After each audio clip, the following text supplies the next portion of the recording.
What up, dissidents? Welcome back. Give thanks and praise.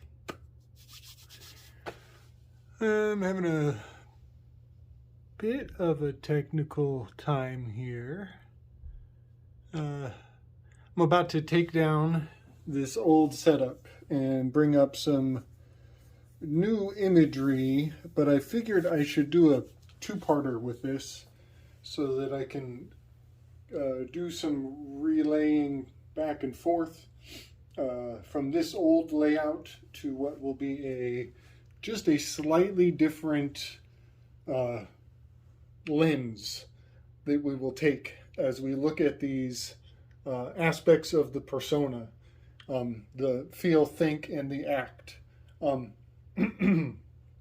And before we move away from this layout, I want to make some quick observations and just share them for the record, for the Dakuma, that we are making here. Last episode we talked about Atropos is the past. This is she's holding the shears. She is the elder. And here we have the future with Clotho, the Moire, who is the youngest of the three. And up here we have Lachesis, the middle-aged of the three fates. And she is the act, she is the body. She is often depicted holding a globe, which sometimes is a pregnant belly, sometimes it's a baby, sometimes it's a ball. She also is holding documents or scrolls, often signifying the Old Testament in certain circles. Just a plain scroll implies Old Testament. It also often was made out of animal hide when you see documents. Could be implication of sacrifice, this cutting of the moment from the past to the future, this cut point in the action of the now of the body. So these are the three fates in their three quadrants. And I just want to point out some aspects of governmenting systems still quite in play today. These symbols have solidified into our conscience in a quite alarming fashion. Disposer of lots. We have the printing press. We also have the printing of money. Disposer of lots. The Federal Reserve. The oxymoronic Federal Reserve. The venomous pit of vipers. The Lachesis snake is a venomous pit of vipers. So everybody obviously is going to think of the Christ flipping of the tables right there. That was very act-oriented. He was being very instinctive. He was flipping over a stationary implement, the table. That makes me think of sloth. It makes me think of Polaris, of the pole star, the one that does not move. The immovable mover, it makes me think of Belphegor, whose demonic aspect is sloth, who is the demonic aspect known as sloth. So, where I want to take this ultimately is I want to expand from Belphegor up here on the commode, who I believe is represented by Pluto, represented by the pole star, represented by 9, the serpent, being the slowest one, the peacemaker. We're moving into a plutocracy, so it's quite profound that Belphegor has been slithering his way ever so slowly through the back door, if you will. But we have Donald Trump, and Donald Trump has everything to do with that toilet paper. I think he was on the cover of Forbes holding a roll of toilet paper before the lockdowns. And here we have the present.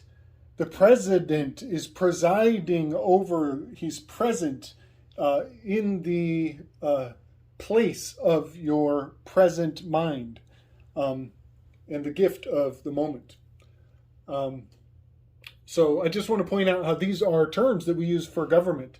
Acts, bodies, legislations, That's legislations.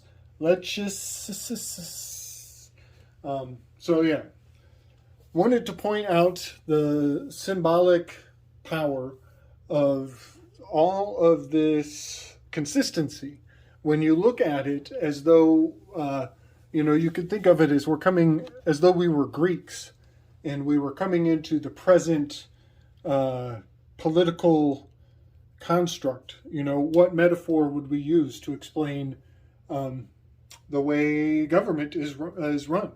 And I want to also point out there are so many layers of application of this. Not only Medusa, with the three fates being the elders, the younger, and the serpentine, the three gorgons.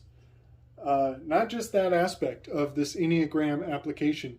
I think it has Norse application as well, which I admit I'm getting in over my head, Balderson. But I just have to point out Yggdrasil. That's the egg, Y-G-G, and the Yg is the Polaris. And the Drasil, D-R-A-S-I-L, I know that it means horse, and it's Odin and his horse. But Drasil is L-I-S-A-R-D, lizard. When you put my thing down, flip it, and reverse it. And the lizard is Draco. And Draco is moving around the ever so slothful egg of Polaris up here at the top. So I just wanted to kind of review the Yggdrasil of the Enneagram. He was on there for 9 days. There's so much more to say about that, but I just wanted to show this cross-cultural, diverse expansion and contraction of this 9-7-3-6-9 magical Enneagram application. And while I'm at it, one last note before everything changes. If this is Polaris, then theoretically, Polaris Australis, Polaris Australis, I'll say, is the pole star down in the south.